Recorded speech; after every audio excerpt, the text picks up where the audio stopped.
I've been dying to talk to you about TedX. Really? Yeah.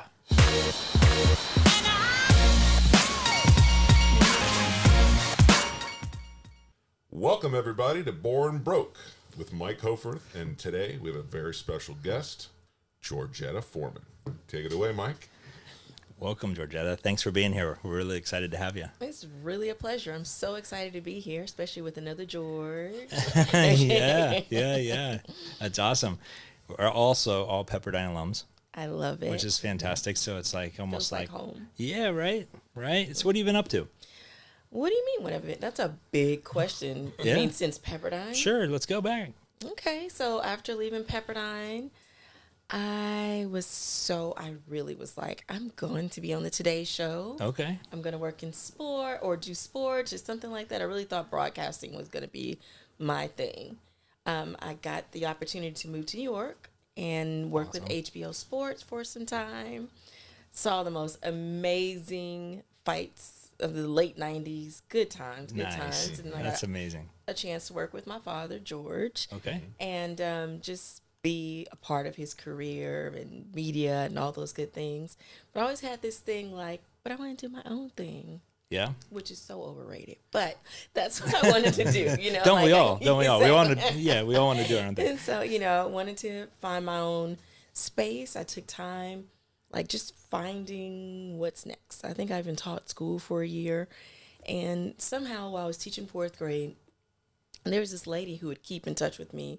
She worked at a local television show or something, and she always wanted to do something with my dad, so she kind of had to come through me. Gotcha. By the end of the school year, I decided, I was like, I'm telling these kids to dream and don't give up on your dreams. How can I tell them that if I'm giving up on my own dreams, Yeah. And I was like, not going to teach anymore. Just going to go for it. So I thought I was going to move back to LA and once again send out tapes so I could be on ESPN or something.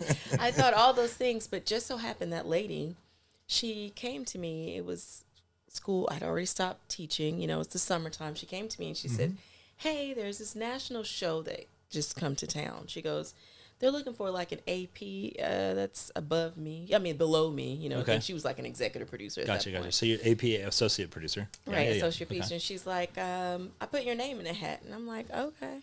All right. And then just so happened, it happened to be September 11, 2001. Okay. And I go in for this interview, and my EP's from New York, and she's looking at me like, why are you here? And I'm like, because you said be here, And she's like, but, it's devastation across the world. Yeah. And I'm like, hey, she's like, look, the job is yours if you want it. But I told her, I was like, but I'm going to there's a boxing match this weekend. I'm going there.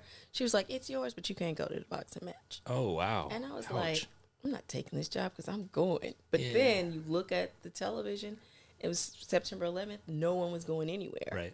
Right. And I just was like, okay, I guess I'll take this job. Yeah, I right. did. Yep. And at that time, it was a court show. So you had to go through, call up people and try to convince them to come on the show. It's called Texas Justice. Okay. So yeah. I grew up learning how to talk to all different types of people because I was convincing them, hey, come on this show. Well, day one, I was terrible. I was so bad. I remember one of the producers was trying to help me, and she told me, she was like, are you going to come back tomorrow? I was like, yeah. I had no intentions of coming back. If I roll back a little bit, I was on a team. This lady, she was like a senior producer. I was on her team. She kicked me off. Okay. She was like, I remember her. She said it loud enough. Yeah. She was like, I can't do anything with her. And so they gave me to another producing team. Wow. And that lady helped me. And all I needed was a pitch. So we wrote it down. It became a joke because she wrote it down like, okay, this is what you're going to say. Because I remember getting on the phone. It was so bad. She said, hang up. My pitch was. And then after that, forget it. So were these cold calls? Cold call. Oh, man, that's hard. It was hard. And at that point, I didn't even like picking the phone up, much less a cold call. Yeah, so did you have like an amount you had to do? Did you have to like try to get like 50 in a day? I mean, you had to be able to book your team. You needed so many cases to be booked. Gotcha. So I had to show that I did something. So long story short, that senior producer didn't know what she was talking about. I just needed help. I needed a pitch. Like I just needed somebody to take the time with me. And that's what I would encourage anyone. just because you don't know how to do it doesn't mean you can't do it, you know? Yeah. Well, that's great for this show, actually. The show is for inspiration or motivation or finding common things with people when we sit down with you, right? So, no, that's fantastic. But why don't we take it way back? Okay. Let's go before Pepperdine. Let's go like to the early years. Tell us about the early years. Do you have siblings? Like, what was your first job? Like, why? All those good things. I love how you say, do I have siblings? Okay, Have you okay. heard about the Foreman family? I have, but I had to pretend like I hadn't. You know what I'm saying? So my dad had 10 children. Okay, there you go. And if I really break it down, my father and mother, they were not married. So they both remarried. I had grew up with two households, in two households. Yeah. And my mother they knew each other because my dad had a ranch in Marshall, Texas. Okay. And my mom's from a small town, Jefferson, Texas. So you're from Texas? So I'm from Texas. All right. And my dad spent a lot of time during my age training boxing on the ranch. Oh, cool. So I was able to grow up, with both parents. Again, lots of kids. Dad had 10. My mom had 2 other kids. Okay. In my small town, life was really Mayberry. I'm not going to lie. It's like I grew up. I was able to do anything I wanted to. It's like I played basketball. I played volleyball. It's Texas, so football is life. Yeah. I was like, I want to be a drum major. I was a drum major. You want me to be a flag corps? I was that kid. The mascot. I did everything I wanted to do. And I remember my senior year stopping everything. And I was like, I'm going to be in broadcasting. So I went over, and no one had done this in my little small town. I went over to the local radio station. I said, I want my own radio show. Wow. Okay.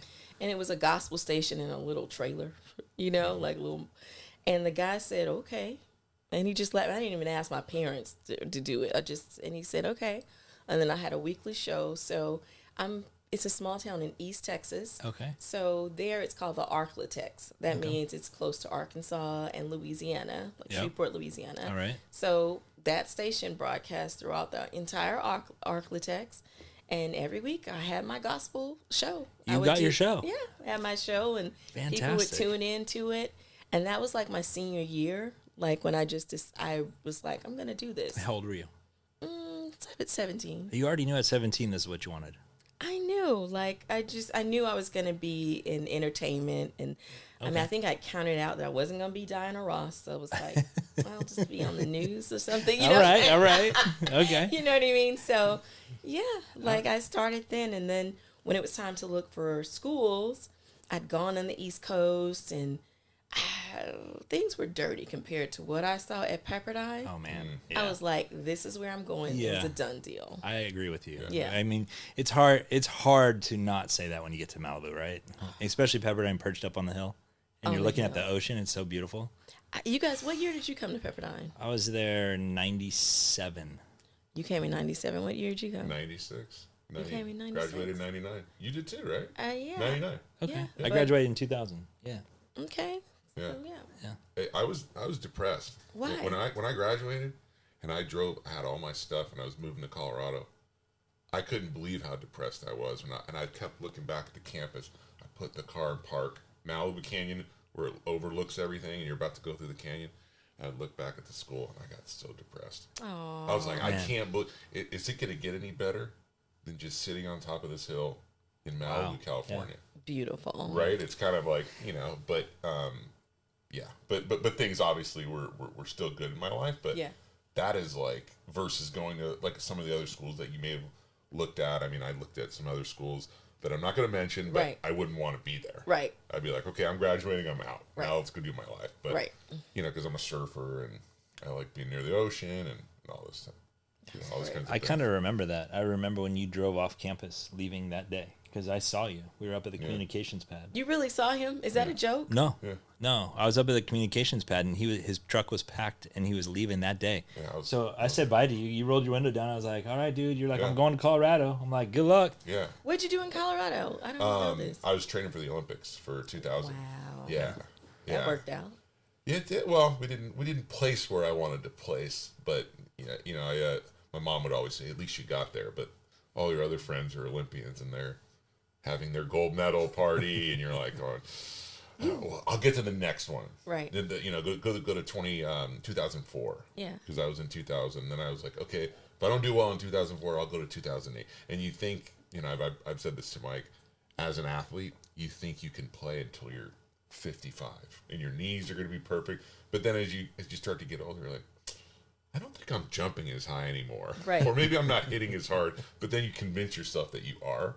You're like, no, I'm still good. I'm still good. And then all of a sudden, you go out there and you compete. You're going, okay, it might be time to When did sunset. you decide to sunset? Great question. 2009. 2009? Yeah. That's a good run. Yeah, it was good. Yeah, for 9 years. And then that's when I started meeting these guys and doing their production stuff. And we basically had a lot of ideas to do this show, that show.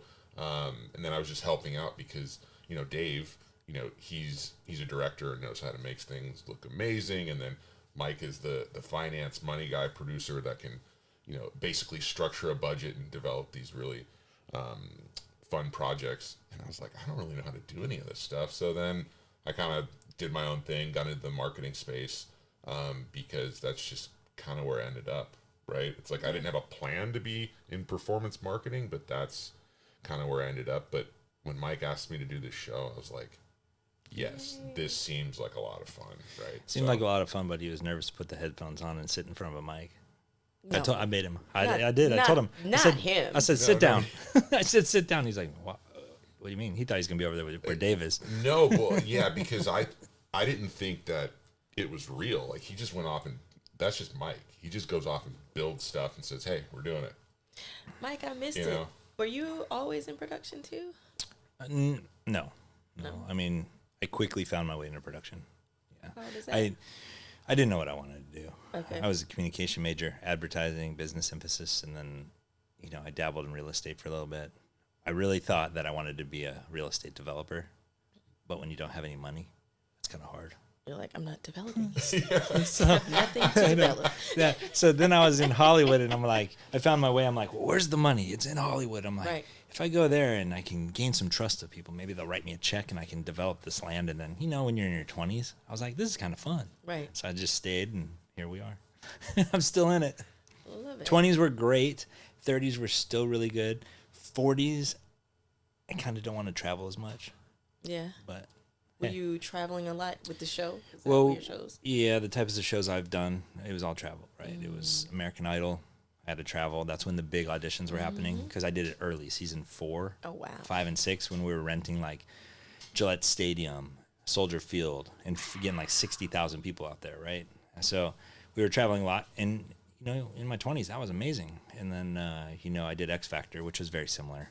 Wow. So I've always done like big stage shows, right? We'll just They're just poo on all of us. No, I've no. always did it. That's they're awesome. just that's what I fell into. I fell into that live music, shiny floor love show that. thing, I love that. which was because of Pepperdine actually.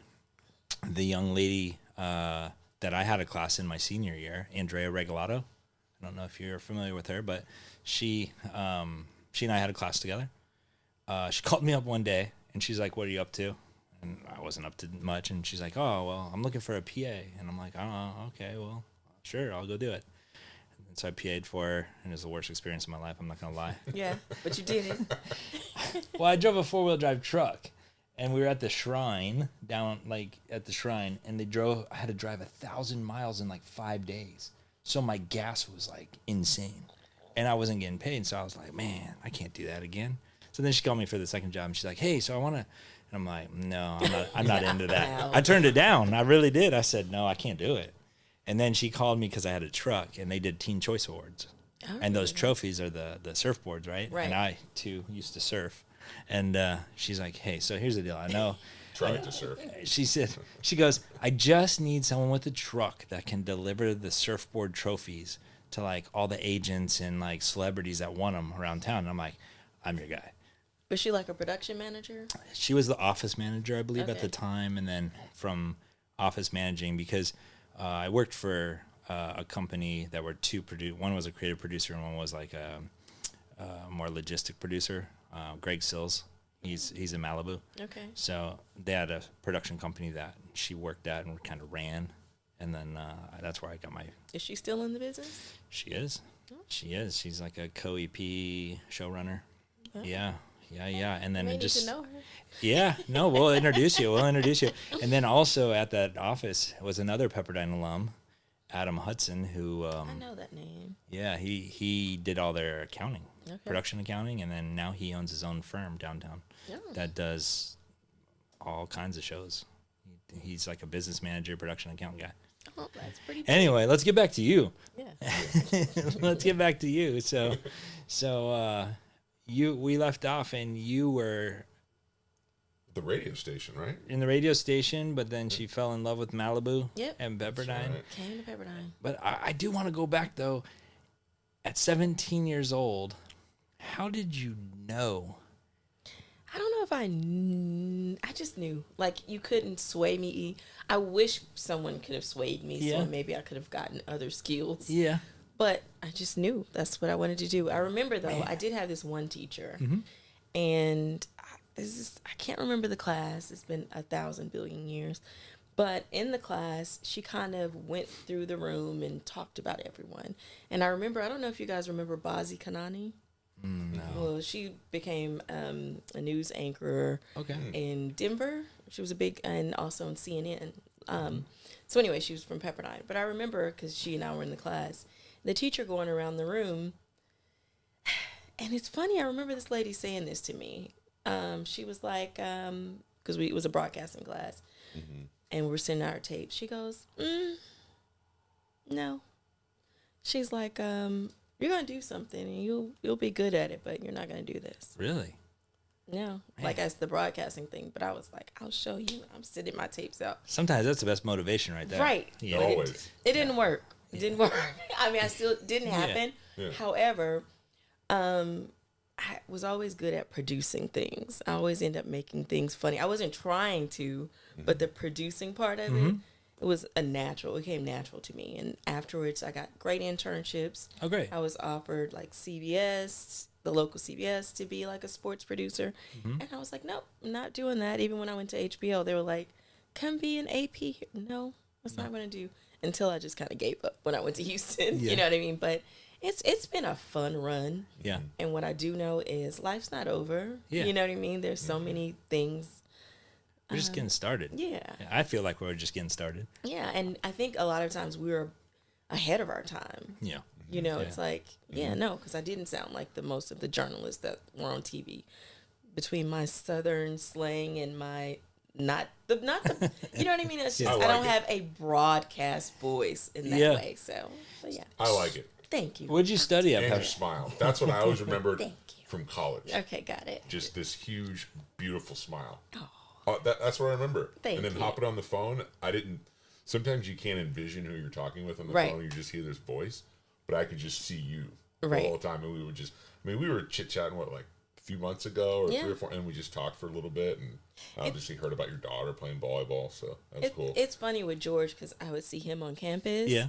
And it was just so fun to be like, "This is George." I don't know. It's like this is. Yeah. Well, That's like you couldn't miss him. No, Yeah. no. And my dad is George. Yeah, and It's just like, So that was what it was always. We saw each other. It was like, there you go. Yeah. So, yeah. That's awesome.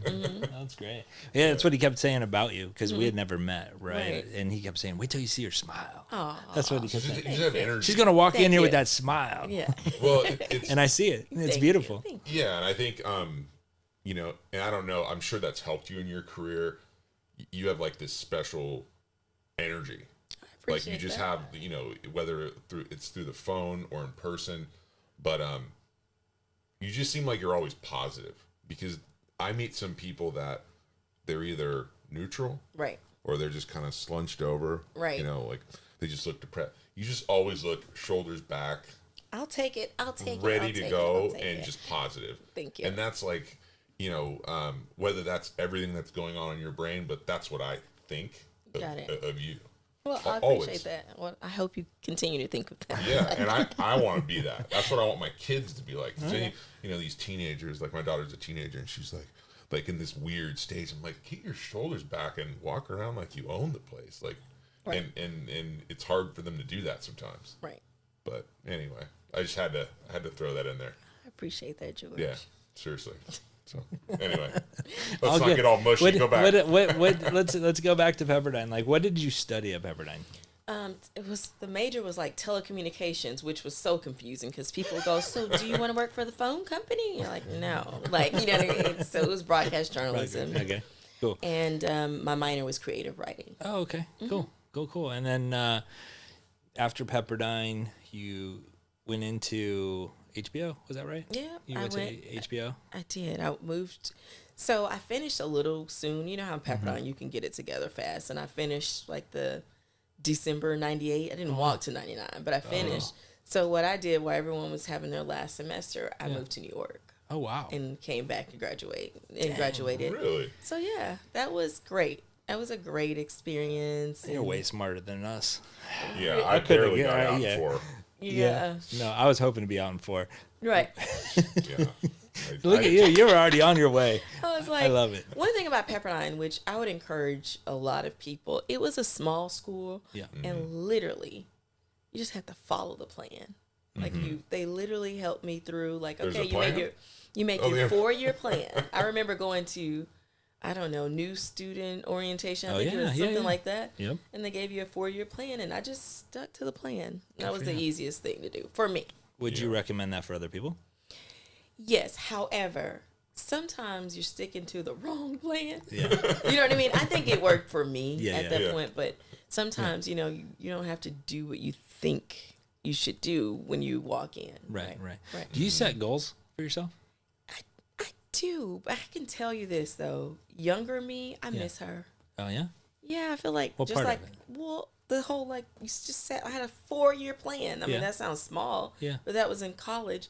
And since those days, I don't know I've had a 4-year plan since then. Yeah. You know. So I'd really like to bring her back. Yeah. Come back. Well, you Let's can. do it right You now. can. Right, Yeah. like I really need to bring her back because I feel like I've allowed, which is in some ways good. You've allowed life to kind of happen to you, but I'd like to get on top of it a bit more now, especially because it's like, okay, you're seasoned, so And where are you now? Actually, I'm where in are you? Malibu. You're in Malibu, doing. So I am the supervising producer at Justice Central. You guys may have all heard Byron Allen. Oh, yeah. Okay. Yeah. He's a big. He's awesome. Yeah. You know him? Yes. You actually know him? I don't personally know him, but I know of him, and he's a beast. Got it. Yeah. So he's that guy right now. Yes, So he I'm is. at his studios and we're producing 9 court shows. Okay. And we're a machine. Wow. Do you oversee all 9? All 9 of them. All 9 of them. Wow. I'd like to say I'm the person that you have to, before it gets on TV, has to get a yes by me. You may be able to get a yes by a couple more people, but for me, Yeah. yes. So you're weeding out people that come on the show? Is that what you're doing, or like what is your main? So with the producers. Yeah. So when they pitch me a show, Okay. I'm the one who says yes, no, yes, no. Yes, no. Oh, okay. Right. Nice. And obviously I have an EP who overrides everything that I say. Let's be clear. Wow. But okay. so It's a lot of pressure. is it? The one thing that I'm not gonna say this, but I kind of feel like I've become an expert Yeah. in like storytelling and people and experiences. Okay. You know what I mean? Yeah. So it's like I can easily say that wouldn't happen. Mm-hmm. You know what I mean? Yeah, yeah. Like Yeah. something about that doesn't sound right. You Yeah, know, because yeah. thank goodness I've had a lot of experience. And like I said, I grew up on the telephone talking to people and going through. I was raised through different people's experiences. Yep. You know, in my early 20s. So Didn't you do something with prizes too? I did. That was a good. Let's Make a Deal. Yeah, Wayne okay. Brady's amazing. The way he's just on his feet and just He's smart. improv, amazing. Yeah. So I worked for for 5 years. I did. I was a prize producer. Okay. So it was my job to get those prizes on the show and make sure they looked good, made sense with the different games. That was a great experience. Really good Yeah. experience. Game shows. It was fun. You were making people happy. Yeah. Even people were getting excited every yeah. day. So that was a great gig. Yeah. I'm glad Sounds I like a did great. that. It sounds like a good gig. I mean, everything you've done cold calls, you've done like the prize stuff. Yeah. You've done court stuff. Right. In all of that, would you change anything? Would I change? Yeah. Would you anything? change your path? Would you? Do you ever look back and go, man, did I make a mistake? Should I have done sports more? Oh my God. No? You know I miss sports. Yeah. I really do, but sometimes you take the doors that open for you. Yeah. All right. You know what I mean? And Yeah. so I know people say you can knock some doors down. Yeah. I haven't become so great at that, but I'm working on that. You know, learning how to beat some doors down. Because I know for me, Right. I often like reflect, right? Right. And I'm like, truthfully, I don't have any idea how I got where I am. Right. I have no idea. Yeah. But I just kind of, the door kept opening and I kept being smart enough to like take Say the yes. opportunity. And, yeah, I was a yes person. I was always a yes person, no matter what. It didn't matter. I was just like, yes, I can do that. But I often go, was my path right? Or should I have done something different? But I always revert back to, honestly, nope, this was my path and I love it. There were a couple gigs that I like. Let me go back a little bit. Yeah. We talk about the yes. I remember even when I was like in Houston, and I told you I'd been working for my dad and so forth. And I remember, you know, I became a teacher, but it wasn't like you think. Like I literally, this was a time where there were none. Like the world just needed teachers. Right. And I was going to talk to one of my friends who was also a Pepperdine alum. She was like, well, maybe you could just be a substitute teacher. I was like, okay. So I was going down to the office to pick up a form to be a substitute teacher. And there were just a bunch of people in this room, like in the lobby and stuff. And I was just like, let me just get this form. There's this big, tall guy who yells across the room, who I later find out is the superintendent. He just says, make sure that lady right there gets an interview. And I was like, an interview? I don't even know what I'm doing. But I was just like, okay. I stood in the line, and the people, they took me over, and I just happened to have my resume and stuff with me because I thought I was going to turn it in to be a substitute teacher. And they said, okay, what grade do you want to teach? And at the time, I was like, well, Mom didn't raise a fool. So I was like, 3rd grade, I don't know, 4th grade. You know what I mean? I just said something. So what we're talking about is these doors and these paths that just open up for you. And sometimes you just say yes. Right. So, I mean, so moving forward, there were just a lot of doors. There were a couple of jobs. I got a job in Atlanta once that I didn't take. Okay. And when I said no to it, it was a court show. I remember it took a while to get back into the game. So I regretted that for the longest time. Except later, that same judge ended up being with us now. Small so it world. all worked out in the sense I yeah. never missed out on anything, if that makes any sense. I don't think you didn't miss out on anything. All right. Yeah. No, it absolutely makes sense. I kind of feel that same way. I try to find those things, but then I'm like, I don't think I missed out on anything. Right. I mean, I too. I had doors closed for sure. Like Right. I've gone for interviews and not gotten my job. Right. And like I've gone for multiple interviews and feeling like, oh, I'm gonna Right. get this job and I really want this job, and then I didn't get the job, and I'm Right. like, there's a reason. Right. I don't know what it is, but there's a reason. Right. But I didn't let it get me down. You know, I'm a pretty positive person, I think. You know, these guys might say otherwise, but no, I try to stay positive and keep pushing. I think it's the Pepperdine in us. There you go. There you go. There you go. do you who do you look up to, or do you have a mentor that, or somebody that was like inspirational for you that kept you motivated, or does it come from within? If I can be honest, I still need a mentor. You know Oh, what yeah? I mean? Yeah. I haven't had a mentor. I've had great people. My grandmother was an educator my entire life, and in my small town, she was even my teacher. You know, like home economics, I think she taught for me. But and when I say that, she exuded good person. Like I don't know if that's a word. I didn't say that right, but good person flowed within her. She was like, I remember like her and her friends, her posse. Yeah. Like there would be families, if they were without need or something, they would just end up on the phone going, let's go cook up a meal. You know, they were just givers just by chance, and also adventurers. They were full of adventures and very giving people. My father, like, let's just start there. Like everything about the don't give up type of thing. So that was in me. The fight was always in me. Sure. And I remember like being younger, because you're talking about your kids sometimes slumping over. I just wasn't allowed to. And there was always something I like that. he would breathe positive in my ear. Yeah. It was just, I just wasn't allowed to. Like, I mean, I think you're probably supposed to be able to express your feelings, but it was always like, shake that off. That Okay. was, what I was raised with. Sure. And I'm gonna use that. yeah. Just force them. Yeah, it's almost like it's like a telling you to smile type of thing. I don't know what it is. And, you know, my mom, I realized she did the best she could, you know. I really, stepfather, like I literally came from love. Even my hometown. Oh, that's cool. I just feel like my whole life, everyone's been cheering me on. That's great. I don't know. I've been lucky in that way, and I hope I can be that for other people, you know. Yeah, absolutely. Absolutely. I mean, love is huge. Like, love is super, super. I mean, I think that's everything. Now that I have had a kid, like, I'm like, man, that's the whole thing. I could be a workaholic all day long, but, you know, when she gives me that little hug, there's nothing in the world that can take that away. And I've had hard times, or times that I thought was hard. Other people may think, well, really, that's it, you know? Yeah. Things that didn't work out the way I wanted them to, relationships, all those things. But we're here. Are you willing to tell us what the most difficult one was? I mean, marriage. Like, that was one of those things I thought, you couldn't have told me. I thought I did it right. You know, you think you do the person, like, I'm over it now. You sure? You just telling, you asking me a question. Yeah. But then I remember thinking, like, oh, I'm going to be a single mom. Right. I don't know what I thought. I thought people were going to look at me like I had a scarlet letter. I don't know what was in my head.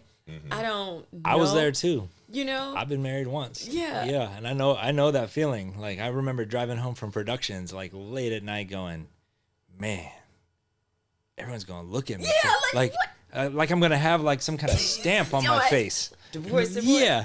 I was like, I remember, like, I was coming back from downtown LA one time, driving back to Agoura. I'm from Agoura Hills. I live in, well, not from, but I live there. Yeah. So I remember making that long drive, all tired, and just driving and going, man, no one's ever going to talk to me again. They're going to judge me. Like, it was like, I'm over it now too. That's what I'm saying. Like, you're over it. But at that time, it was so big. It's and now, heavy. And now it's like almost comical. Like, what? Yeah. What was I thinking? You know?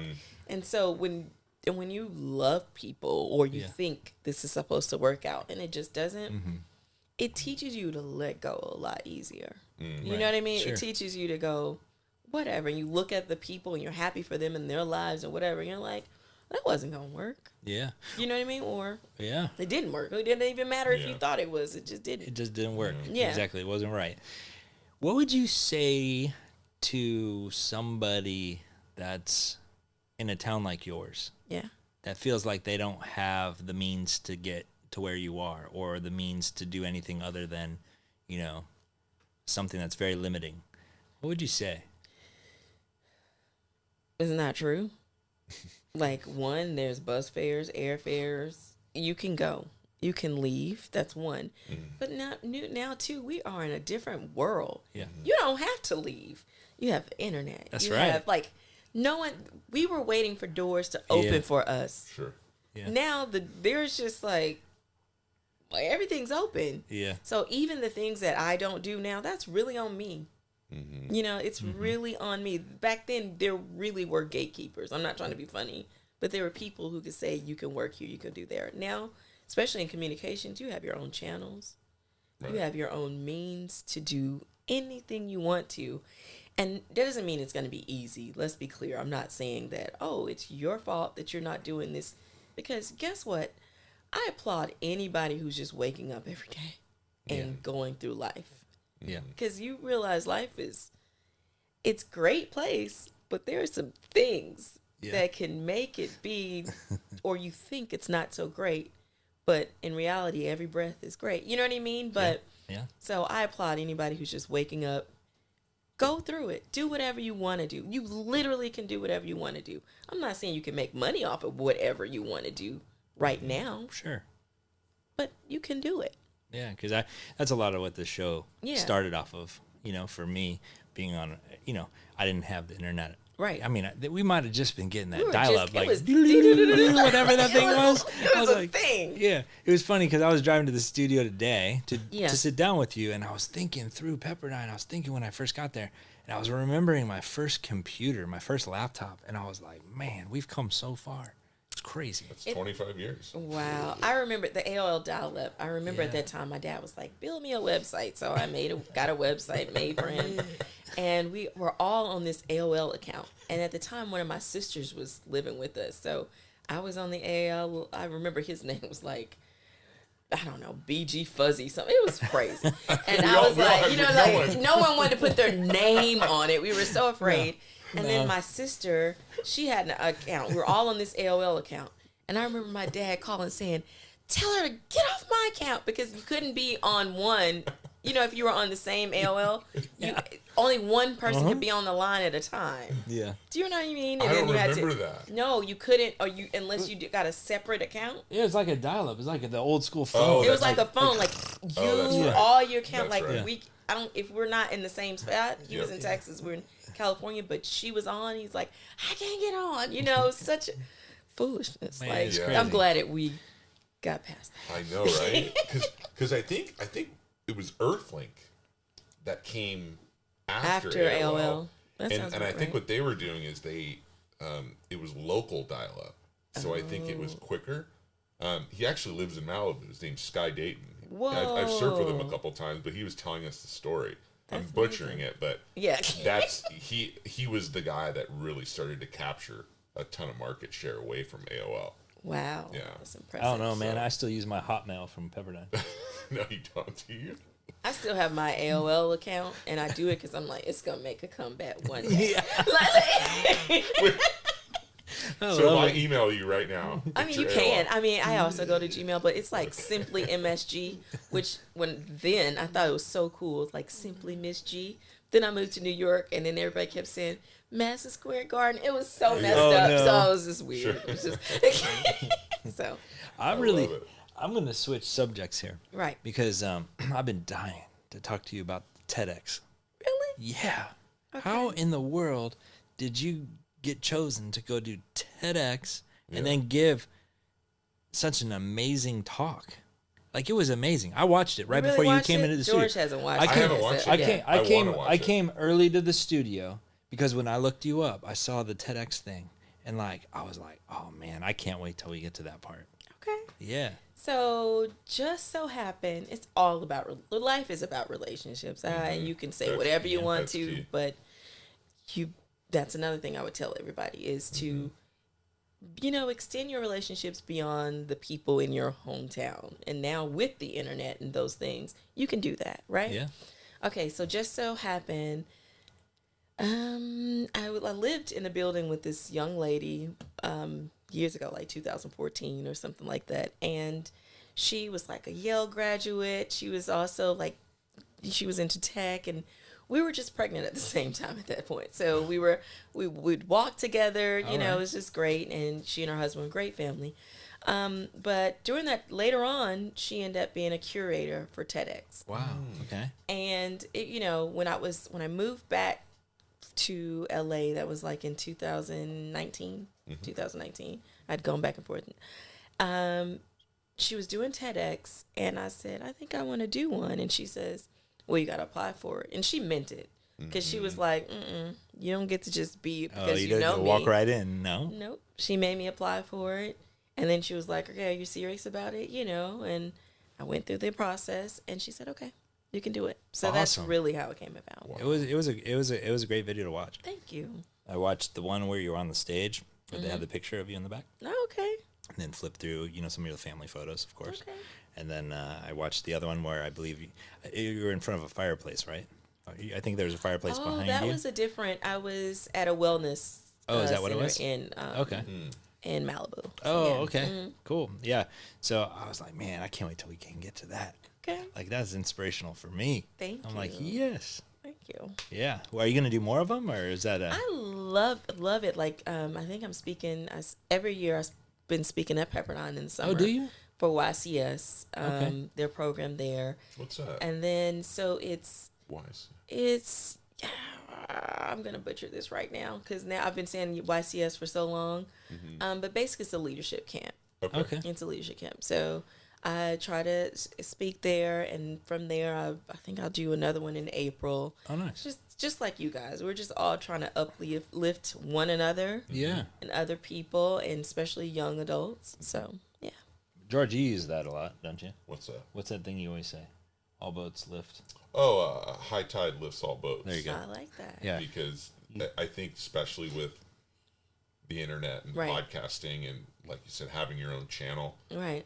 we can go off and just select the people like yourself to help us, build up whatever we're trying to do. And I just think that's super important because, like you said, life's hard. Right. Life is great. Right. But life is hard. Right. And even when I was in college, I thought things were going to go a certain way for me athletically. Right. And they did for a little bit. But then I was like, wait a minute, plan B? Right. What do I have to do now? So you kind of You have to learn to pivot. Exactly, and you need help. And I guess one thing I did want to ask you is you have this trajectory of being a producer, and is this something that you're going to continue doing, or are you trying to do other projects? Like what's the end game for you, I guess, in your career and your dreams and all of those things? George, I'm working on it. You know what I mean? Like I said, the girl needs to sit down and figure it out. But one of the biggest things I'm really interested in is wellness for women. And it goes beyond, obviously it's like sometimes I'm at my fittest. Sometimes I'm at my, okay, let's just get this together. But that's life. It's not like you get in shape and you're going to stay in shape. It's an everyday thing. You know what I mean? It's not like I made it.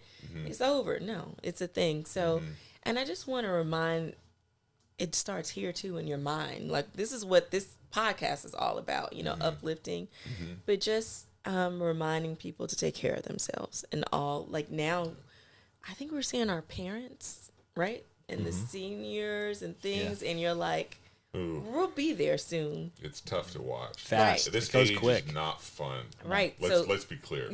Right. This age is where you are for us. I'm having fun. I don't know where you are. Well, I just when you're as our parents are getting older, I get that. Things are in some are healthier than others. Yep. So it's almost like I think what you're saying is this wellness component where, hey, like pay attention we're not now. We're not 25 anymore, and you have to hone in on it.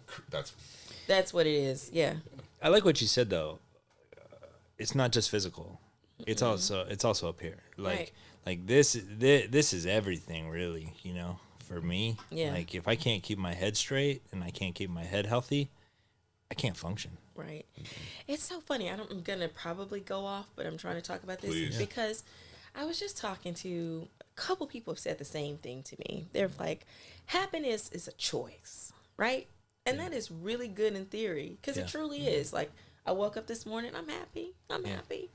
However, I do think there are some environments that make it harder to be happy. Does that make sense? Oh, absolutely, yeah.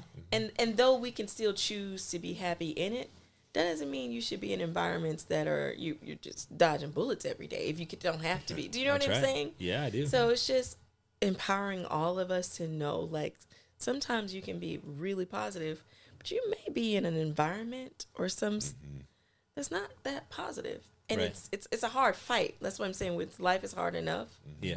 So it's like choosing your battles. I don't know. I'm not clear about what I'm trying to say, but as we get older, as we were aging and as we know more, because one thing about the younger generation, I don't know if they're X, Z, whatever they are. I think is whoever they're the younger ones at work. They're not taking the abuse that we took in the workplace. They're not. They may be sometimes a little too entitled, but that's okay. Yeah. But I like the way they're clear boundaries that we were afraid to have. Right. So as we're all like as we know more now, it's just like creating environments that are conducive to make well people, Yeah, I think you're absolutely clear, right? Yeah. I think that for me, what I take away from that is, take a beat. Right. Don't get caught up. It's easy to get caught up with social media. It's easy to get caught up in all these things because there's so much noise and you have a cell phone and you're always on because they can reach you. Right. And it's like, take a beat, take a breath, step back and kind of look at your environment. Right. Put yourself in an environment that's supportive and surrounds you and gives you that nourishment that your mind needs. Right. Because once you have your mind right, you can get your body right. But like, that's for me. Right. Like, I'm not gonna lie, like I've struggled, and like it's hard to get out of it by yourself. And the only thing that I can say to that is you never know what someone's going through either. No. Right? You don't know. Like I can be fully functioning. Right. And I can be totally smiles and I can be shaking hands and giving high fives. But if my head's not there still, right, nobody can know because I have a candy exterior. Right. But I'm suffering in here. Yep. So I think it's really important to take care of this. It is true. It really is. And then everything else kind of follows suit. But I also think, to your point, is really take a look at what's surrounding you, because that might be a big thing that's influencing you or affecting you. And sometimes it's not just what, it's who. Yeah, what and who, 100%. Yeah, the who. That's kind of where I was trying to get to. I know you were getting there, but that's it's the what and the who's. Yeah. And it's like, for me, this feels so great because I'm in a room full of people who are just like sharing positivity. And that's what they're trying to put out into the world. And some people fake that. You know what I mean? Like there's a, and so when you look around, you go, oh my God, this feels good. You know? Yeah. We talk about that in some of the episodes that are going to roll out. I don't know which ones because we've banked a lot, right? Right. Just for those downtimes. But we talk about that, like fake versus reality, right? You have to be able to kind of weed through the tall grass to see like what's real anymore these days. Because, there's so much fabricated stuff with all this social media, for the lack of better, but there's all these other outlets, right? But you have to see are you real? Yeah. Or are you fake? And sometimes you can't tell, and it won't. It's almost like it's like that gold chain you wear. You don't know until you just rub something on it. So sometimes you gotta wait to just heat it up a little bit, and everything just fall off. Exactly. That or your neck's a little green. So it may take some things are gonna take longer than others to see through. You know. Yeah. I did want to say something to you when when we're talking about how life is hard and all these types of things, but I heard something the other day, and I've actually applied it into my life, where your alarm goes off, right? And before you hit stop or snooze or whatever you're trying to do, and you lay in bed and you literally list out mentally of the things that you're grateful for. Our children, our jobs, the roof over our head, and you start with that like grateful kind of meditation almost, versus writing it down when you're sitting at your desk. Because once you write it down, it's gone. You're on to the next. But if you're just sitting there snoozing your alarm, and I've been doing it, and there are days I don't do it, the day is way worse. Wow. So if I just sit there and say, I'm grateful for my kids, I'm grateful for my wife, I'm grateful for my house, I'm grateful for my everything, and my job, my career, my friends and family, and then all of a sudden I wake up, and then I get bombarded with my emails of a client's not happy, or this is, and then my car breaks down, or this bill wasn't paid, or that, and like all these things that you just get hit with throughout your day. But it's almost like armor for all of the bullets that start getting fired your way. But if you wake up and you hop out of bed and you're not grateful for anything, and you haven't done that little, and it takes like 2 or 3 minutes, and you're visually seeing all the things you're grateful for, and then you're like, life's actually really good. All this stuff that's coming at me, not that big a deal. No, man. You start your day with positivity. Yeah. That's what you do. But there's times I don't do it. Yeah. It's like when you wake up and you work out, you get a quick little run or whatever, your day's amazing. Right. And then all of a sudden you didn't get that workout in, you didn't do your little quick meditation of gratefulness, whatever you want to call it. And then all of a sudden you're like, why is my day so hard? Because, for me it's worked. No. I'm not saying it works for everybody. No, I think it works for everybody, because it's what you're doing is truly mind over matter.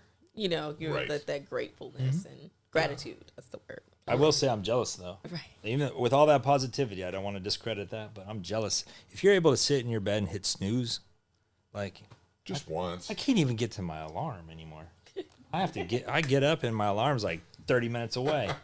Okay, you want to make you all jealous? This has been a game changer for me. Game changer. Driving down PCH every day to work. Oh, yeah. Okay, let's end the podcast, okay? man. You sit there because, like, freeway versus PCH, game changer. Like, oh, yeah. You get to work late, and who's gonna check me, boo? I don't care. Like, it's all good. It's like beauty. Wow. That's good for true. you. Good for you. I've done that commute for years. Yeah. Yeah. It's a great one. But I would come through from Thousand Oaks, Right. Malibu Canyon, Yeah. and then I would go PCH. Right. And It's just, it's amazing. it is amazing. Yeah. Yeah. So that's my. Wow. I love it. I don't even know where to go from there. I mean, That's like such a positive, like tranquil, like nice ending. I'm like, whoa. I'm just visualizing the sunset. I'm stuck in traffic on PCH. How beautiful it is. It's so good. Yeah. So where's your office then? Culver City. Oh, okay. And it's not a bad drive because that's it's just, perfect. Yeah. Yeah. Okay. Nice. Do you and you get to Pepperdine quite often since you're in Malibu or no? No, I look at it and You I do? think about it. There was back in the day there was a chancellor, Dr. Charles Runnels. He's course. no longer with us anymore. What? But yeah, great guy. He was how like, long ago? I'm gonna botch that, but it's been some years now. It's been maybe Wow. 4 years. He or was so. awesome. And I would go to the volleyball games with him and my daughter, and they were like family. So you Yeah. know, Nice. but I need to go back to the basketball games though. I need to go too. Volleyball and volleyball, I've, especially now. I've been trying to get Let's to do it. basketball games, but man, those things are expensive. They're And you- expensive. And you know Marv, right? Yeah. Marv Dunphy, the men's coach. Yeah, for volleyball. Yeah. Dude, I've met him probably. I don't know He's if he like a knows me. staple. He finally retired, but he's still in his You office. say he retired, He's right? still in his office. He retired, but he just can't let go. Oh, He's still there. He's not the head coach anymore, right. but he's just a staple at the school. He's a legend. Yeah, he's a That's legend. good. I know Gerald Brown. I don't know if you know him. Is he coaching? Yeah, Yeah, he's assistant basketball coach, and then Really? Coach Romar's back. yeah. So the two of them, I just need to get us hooked up. We need to go. Yeah. Because Yeah, Gerald see, Brown, yeah. me and him used to hang a little bit. He's so cool, Yeah. and he can shoot. Right. He can really shoot. Yeah. Like, I've been trying. I'm serious. I've been trying to get to a game. Well, I've been. okay, So we just need to you let me decide know. we're gonna go. Yeah. No, I'm down. in. I'm Okay. in. Like Gerald will give you us tell me. tickets, Right. It's like, Gerald, we need a hookup. hey Joe, Hey, I'm on a budget over here. Here's the thing. Just get him the email. We'll send him this link. Yeah, you're the sales guy. Like, call him. I will. I Right. will. But I did see him recently. Like, whenever I don't know if anybody remember Kobe. You may not. He was a little older than us. I can't remember Kobe's last name, which is crazy. But somebody had a 50th birthday party, and I saw Okay. Gerald there. Nice. So, yeah, but okay. Is he? So who's the head coach? Coach Romar, he's back. No. What? Yeah. We don't. But we're gonna get free tickets. Right. Okay. We got it. Man, not only do you got to catch up on your Pepperdine, Yeah. Yeah. you need to watch the TedX thing. I need to watch TedX. Jeez, dude. Yeah. I watched it. But like we were talking about it because sometimes when we have a guest on, I'll watch everything Right. and then I'll almost know too much. I get it. And we've had so many conversations throughout the years that I was just wanted to like let it flow. And then he's the opposite. Normally he doesn't do any research. He doesn't. I want to just like, and I didn't watch the TEDx and he did. Got it. It was like vice versa. It's because I'm not gonna Whatever. lie. I was nervous. You were nervous for me? Yeah. Why? I don't know. I was nervous. Really? I was I nervous was too. talking. like- I was talking you up. My sister, she was like, "You should have talked a little faster. You were talking too slow." I was like, my nerves wouldn't let me move faster. Which one, in the TEDx? Yes. I mean, look. That's if I did a TEDx, I would. I don't even know. It's just so much pressure. It's like I want to do like a redo of something just to do it better, but it's okay. It was my Do another one. step into the water. Well, congratulations, because Thank you. that's like on my bucket list. Really? Yeah. A lot of people said Yeah. that, and I'm not gonna lie, it was not on my bucket list. It was just at the right time when I had something to say. You know what I Yeah, mean? that's And good. yeah, a Yeah. story to tell. I think it's a bucket list thing for me because a business. I get it. Like I never thought I would fall into entertainment. I didn't have that as a path like we talked about, but I always like had this super big stress. Like I wanted to own a business and I was trying to force myself to do it, but I didn't know how to do it. So now that, obviously I have a couple businesses now and well, you all need to that kind teach of us how to stuff do is it. like- Give us the quick. How do we do it? oh man, people try to ask me that all the time. I mean, like come on. Do you want the real? I want the real. the real story. Yeah. I don't know how to tell you. Okay. I was a cowboy. Okay. That's what happened. So I had the trifecta. Okay. I got divorced. Yep. My father passed away, Ooh. and I got fired, all at the same time. So for me, the world had fallen on my shoulders, and I really had there's nothing that anyone could take from me at the time. It was like it was all gone. So I was in the fight, right? I was like in the fight, and nobody. I tell people all the time, because sometimes younger folks will ask me this question too, and I said I don't really know how to tell you. All I know is I was down and out. Is I hit the bottom for me. Yeah. And nobody. I could walk into any room with any executive or any high-powered person, and I just didn't care. I didn't care what they were going to tell me. I was going to win. And then I just started from scratch. And why I said I was going business. I'm sorry, I didn't mean to. Dave and I started the production company off of him. But I mean, I wouldn't recommend things I had to do to get going, because all I had was a credit card, really. And then Dave and I went and took a Bank of America loan out, because we literally started at rock bottom, zero. Nothing. Hashtag B of A. Yeah. Okay. Nothing. So I think that if I had to tell you about business, I would say just don't give up, right? Just go do something that you are passionate about, and don't give up, because it's going to be rocky. Yeah. It's not going to be smooth. Like, there are times, and Dave, I know you're off camera, but there are times like we probably should have thrown in the towel, right? But we just didn't know any better. Got it. So we just kept going, right? But I'm a huge advocate of killing people with kindness, right? So no matter what happens in my life, I want to treat people how I'd like to be treated. So, and I tell everybody that works with me, right, that's really important for me, right? That kill everyone with kindness at all times, no matter how frustrated you are, right? But what I do say is, like, gear doesn't have feelings. So what I mean by that is, gear or equipment or anything like that, you can bang them down as hard as you want, like price wise or whatever, right, or get that stuff for free. But when it comes to people, right, people have feelings. And that's a huge thing to remember, because if you're not so nice to someone, it's going to come back and bite you somewhere. It might not bite you with that individual specifically, but I'm a firm believer it's going to come back around somewhere, right? So it's like you just got to keep people positive. And that's another reason why we're here. Like, just keeping people positive and keeping people driven and keeping people knowing that you can achieve something. I mean, you know, don't think you can't, because you can. Can I ask what's next for both of you? I mean, this podcast is big. I'm exciting, but where are you going? Where are you going? You can go first. I normally just draft off him. Right. No, I'm just kidding. No, where are we? Riding the waves. Where are we going? I'm not so sure. I don't really know, but I think we're all in on this podcast and this video and this content, right? I think that for me, my vision with this is to make it as big and inspirational and as effective as it can be. Because look, I'm not getting any younger, right? And I'm definitely nervous about where TV is going, because I'm on the contract and budget side, right?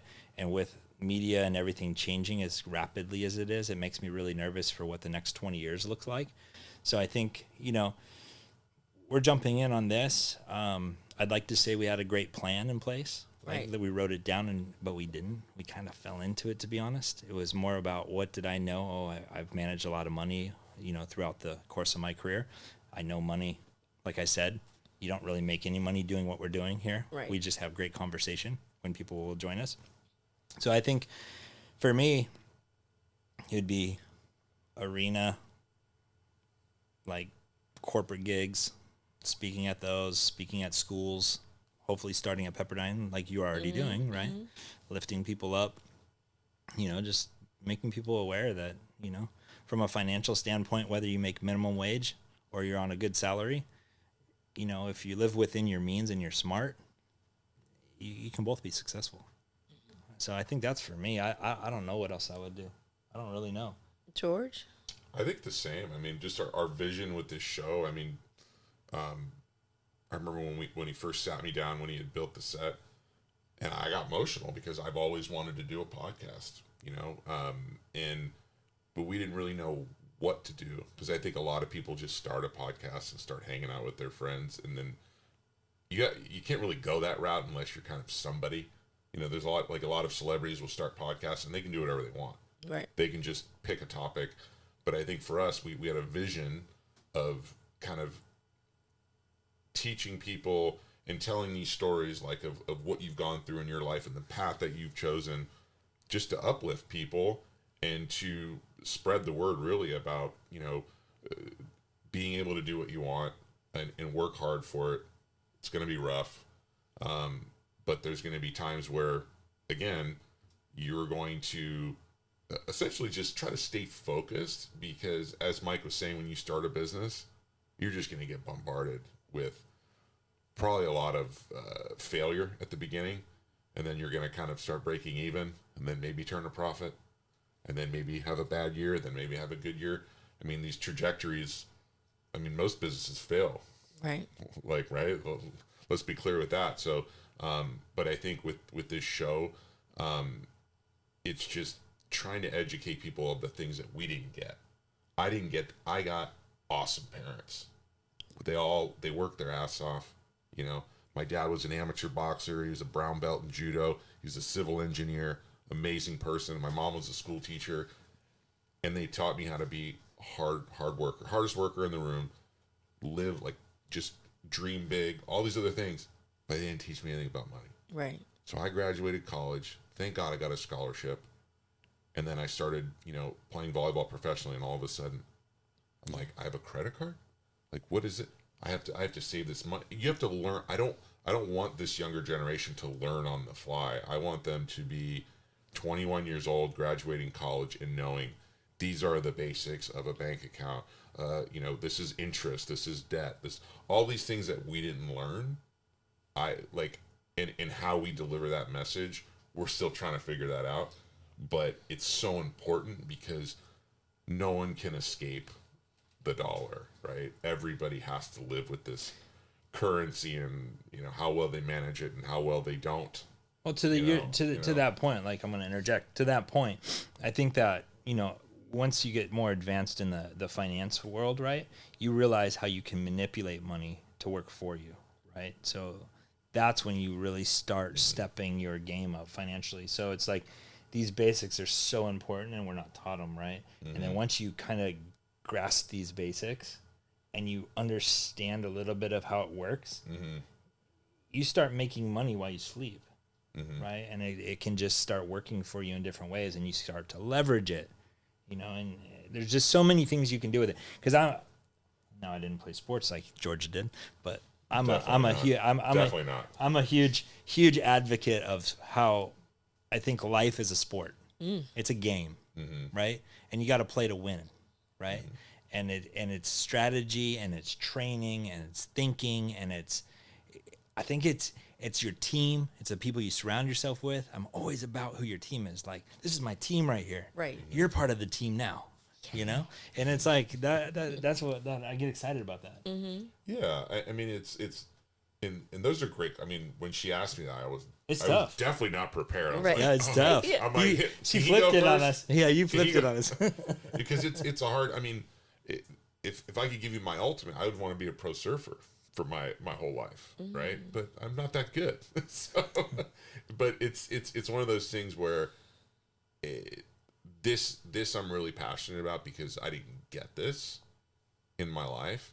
I got all the tools to be successful for my parents, but zero knowledge on financial literacy, and I had to teach myself, right? And just having those things of just building credit and understand just basic things that you need to understand. And like Mike said, we talk about this in another episode, where money is like a game, right? Like, if you make X amount of dollars and you're spending more than what you bring in, you're losing, right? And vice versa. I think in this, just listening to what you guys are saying, one thing I'm going to say, once a pro surfer, is mm-hmm. that what you were? No, you were a volleyball player. I would love, my dream since I was a little Do you still kid, surf? Of course. Yeah, he surfs all the time. But not good enough for anybody to pay me to do it. Right. It's like a singer where you're like, go ahead and sing for me. I'm like, yeah. Right. Definitely not a pro singer. So. Okay, got it. All right. Well, with that said, it sounds like, as I'm listening to you guys, like, and I'm sure you guys already incorporate this into your thing, like, the kids have the internet now, so they have a lot more information than we have. Mm-hmm. Problem is, like you said, there's misinformation. Right. So if maybe every episode, like, you literally could tell us, I mean us, and I don't just mean kids, like, okay, go do this. Go get, I don't know what it is, $20. Do this every month for 30 days. And then next thing, go do this. Now, okay, by now, maybe you're on a challenge or something. By now, we should all have, I'm just making up a number because I'm not the financial person. Yeah. By now, we should all have $2,000. You all got $2,000? Okay, now, how about we all go do this?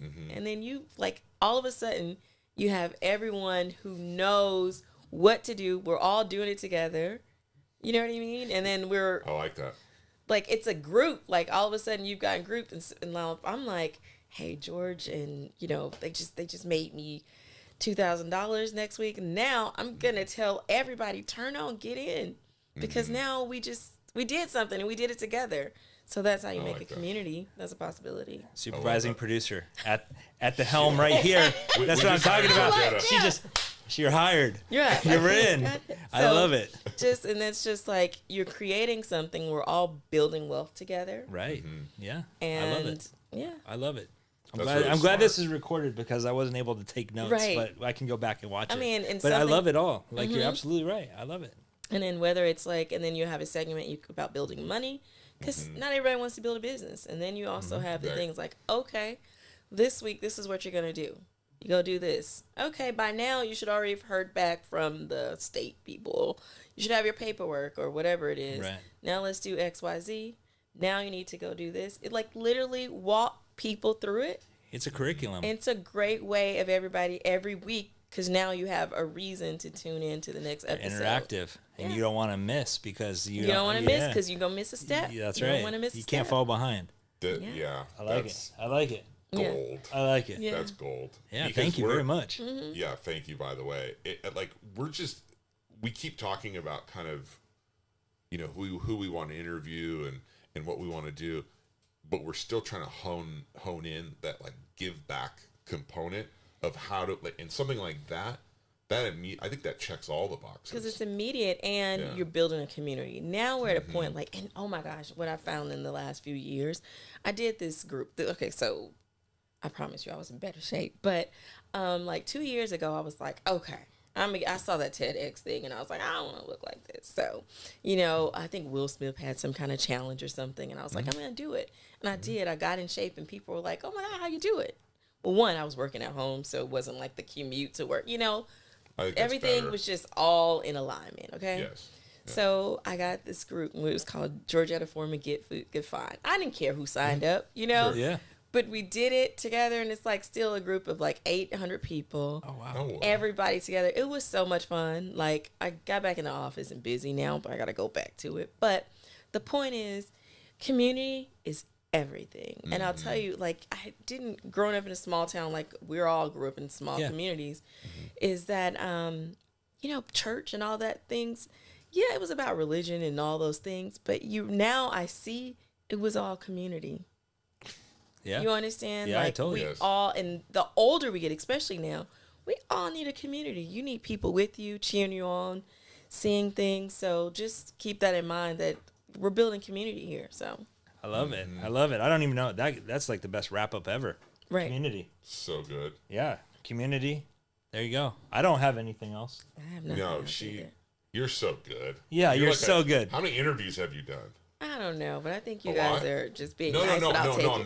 No. This is fun, actually, but thank you. Seriously, like you're a pro.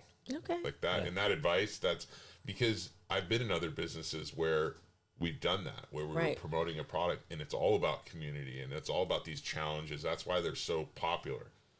With ice bucket challenge. Remember back in the day, things of that nature. But I think that's great. Yep. We're definitely going to do that. Yeah. So thank you for having me. No, I was gonna say thanks for being here. Yeah. Thanks. Thank you so much. We'll bring you back again if you're willing to come back sometime. Anytime. Yeah. Really. Because you just made the whole show. So Right. this is what we needed more so than anything. No, but thank you so much, Georgetta, for being here And today. thank you so much. And thanks for your time and everything. And let's go to a Pepperdine game. Let's do it. Yes, basketball. Awesome. All right.